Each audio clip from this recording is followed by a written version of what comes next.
Hello everyone, this is Mike from Mike's Life, and I thought I'd record a short video today to help answer a question from one of the regular readers here, Glynis Jolly, who runs a website called musingsbyglynis.com. We're looking at the moment at the original email she sent us. Rather than ask you to read that through and digest it, there are three issues that come out of it and three questions she's asking me. Basically, the first is that she only has 15 email subscribers and she's frustrated that she only has 15 and would like to know how to get more. Second question is she's saying that FeedBurner is only showing one subscriber to her account. She can't understand that because Google Analytics suggests otherwise. The third question she asks is why her open rate is so low, and she describes it as slow to zero. And I'd add one to her questions, a fourth one, and I'm going to discuss that in more detail when we have a look at her site. I think one of the biggest issues is that Glynis is using a FeedBurner email sign-up process, and I don't really think there's any point in it, and I'll explain why when we get to her site. So let's have a look at her site with these three questions in mind, and we're now at the home page, as you can see. Nicely designed site, lovely picture in the header there. It's called Musings by Glynis, and we're now in that phase that area that we bloggers love to call above the fold. And as you can see, there are what looks like two opportunities to subscribe to her site over here on the right. We've got a subscribe in a reader button, and that takes us through to the usual FeedBurner sign up form. In my case, I'm already subscribed, so I'm not going to hit it again. And then below that button we've got another section which says Musings by Glynis, subscribe now, and confusingly that takes us to exactly the same place. So both of those buttons, it would appear, are signing us up simply to the RSS FeedBurner feed, and as I say, I'm already subscribed to that. And remember, Glynis's first question was that she only has 15 email subscribers. So why is that? Well, the simple answer is it's quite difficult to find out how you subscribe by email. Just scrolling down the screen, I can't see any place that I can actually sign up to Glynis's email subscriber list. Ah, there we go.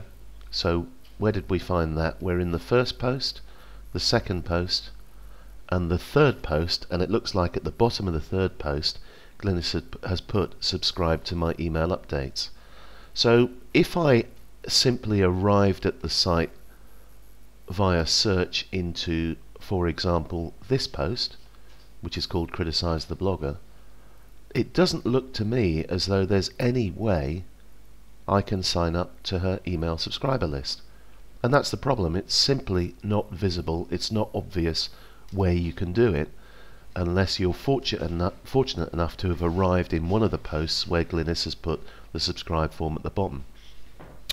So the first solution to the problem of not having enough subscribers is that we really need an email subscriber sign up form in the sidebar here. If I just shoot over to Mike's Life to give us a quick example, and to most blogs you will see that the email subscribe form is top right here. This is where everybody's eyes go when they first arrive at a site, having read something that they think might be interesting. So Glynis, the first thing you need to do is to get that subscribe form that we see down here into your sidebar, and ideally right at the top here, and that will certainly increase the number of subscribers you get. Other things you should consider doing are number one, offering some kind of some reason for people to do it. You know, why should people subscribe to your blog? It needs to be something a bit more than just to get updates on what you're producing. Flicking back to Mike's Life again, you'll see that here, as well as getting the community free email newsletter, people who sign up to my email subscriber list also get a free case study, which is how long we took how we took a blog from zero to a full-time income in 1 year. And that's a compelling reason for people to sign up. They're getting something free. So I think you need to try and find something that will bribe people, if you like, to sign up to your list. Or at the very least, tell them what they're going to get by signing up. If we go back to the form you're using at the bottom, all it's saying there is subscribe to my email updates. And my question as a reader, and in fact a subscriber of yours, is why? Why should I do it? The other thing that dramatically increases sign-ups to email lists are hover-overs or pop-overs or light boxes or whatever you want to call them. And we use them on our sites. They only ever appear once, but when someone arrives at the site for the first time, after about 40 seconds the screen darkens and we get a pop-up which says, hey, would you like to subscribe to our email updates, and by the way, you'll get this free gift with it. It's not too intrusive, it's only once, but it does increase email subscriptions dramatically. So I think those are the answers. You need to get your sign-up box in the sidebar, and you need to find a compelling reason that people should subscribe to your email list and tell them about it in that. Your second question was why FeedBurner stats are only showing one subscriber, and that's you say in your email. The honest answer is I don't know, and I'd take that up with FeedBurner, because I know you have at least one other, because I'm subscribed to your blog as well. So I don't know what's going wrong there or what the problem is. There's something wrong in the reporting system. So maybe go through FeedBurner and see if you can find where the problem is there. The third thing you mention is that your open rate is slow to zero. And just to explain that for people who don't quite understand the terminology, I guess that somehow you're tracking how many people actually open the emails that you're sending out. I have a theory on this, and it's coming to you as a subscriber to your blog. The issue, I think, is that you have it set to send an email out every time you post, and I get them, which is pretty much every day. You're obviously a fairly prolific writer, and every day or every other day I get an email from you with the first few lines of whatever you've posted on the blog, encouraging me to click through and have a look. I think that's too often. And I have to be honest, and I'm probably a typical internet user, when I've got a busy day with a lot in my inbox, today is a good example, I'll probably skip it. And I'll scan down and I'll say, oh, there's another email from Glynis with today's post. I really haven't got time for that. I'm going to move on, and I'll archive the email. And I think most people do that.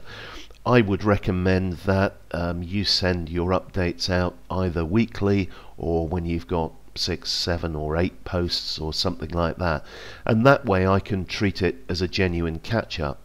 So in my case, I would probably leave that until I had a less busy time, when I had a cup of coffee in front of me, wanted a quick break and wanted to do a bit of reading. I would then open your email and actually scan it and click through to the posts that I think are interesting. On Mike's Life, for example, I have that blog broadcast feature set to go out once a week on a Friday, and I find the open rate is pretty good on that. There's a final issue that I've kind of introduced myself to this, and I think one mistake you're making here, and I know you and I have discussed this before, Glynis, is that you're using the FeedBurner email update system. I actually don't think there's any point at all in doing that. The reason I recommend to bloggers that they have an email subscriber list is that it gives you the option to communicate with your readers when you want to. Now, let me explain what I mean.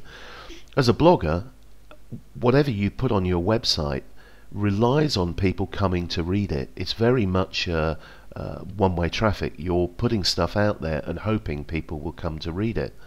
What you can't do, unless you have a proper email subscriber system, is communicate with people when you want to. So for example, if you let's imagine that you've found something fantastic that you want to share with your readers tomorrow, a brilliant offer on I don't know, some new vitamin supplement or whatever. The only way you can currently communicate that to your readers is by putting a blog post up and then keeping your fingers crossed and hoping that all of your readers will actually come and find that in the time that the offer is available. With a proper email system using something like Aweber or MailChimp, when that offer comes through today, you can email all your clients and say, hey, here's an opportunity for you. It's much more proactive rather than reactive. It gives you an opportunity to converse with them. The other benefit you get from using Aweber or MailChimp or something like that is that you can actually send people things, which you can't with FeedBurner. And this is one of the issues with having some kind of bribe to ask people to subscribe. With Aweber or MailChimp, you can simply attach whatever you're giving them to the first email, the welcome email, when they come onto your site. At the moment, in order to do that, you're going to have to set up some kind of manual system. Now, a lot of bloggers say, yes, I understand that, but there are cost implications. With MailChimp, I think it's free until you've got, you'll have to check this, I think it's free until you've got 500 subscribers. With Aweber, you've got to pay from day one. I think it's $1 for the first month and then $19 a month beyond that. It really is worth doing it. I just can't overemphasize that, because the issue is if you're waiting until you've got 300, 400 or 500 subscribers and then you're going to try and switch them into Aweber or MailChimp or something like that, you'll lose an awful lot of them, because both of those services quite rightly require a double opt-in. So yes, it may hurt to pay $19 a month, but I really think it's a worthwhile investment in your blog, a worthwhile investment, particularly if you're looking to earn some money from blogging at some point in the future. So I hope that helps, but to summarize, you need to get your email subscription form top right in your sidebar. You need to get some sort of compelling reason in there for people to join your email list. I would recommend some kind of pop-up or hover over as well. I don't like them either, but I know they work, they really do. To address your open rate, I think you need to be emailing people less often than you currently are. And finally, please, please, please now switch to either Aweber or MailChimp, but something where you're in control and where you're starting to build up an email list that can become extremely valuable to you in the future. I hope that's helped. It's Mike from Mike's Life, and thank you for listening.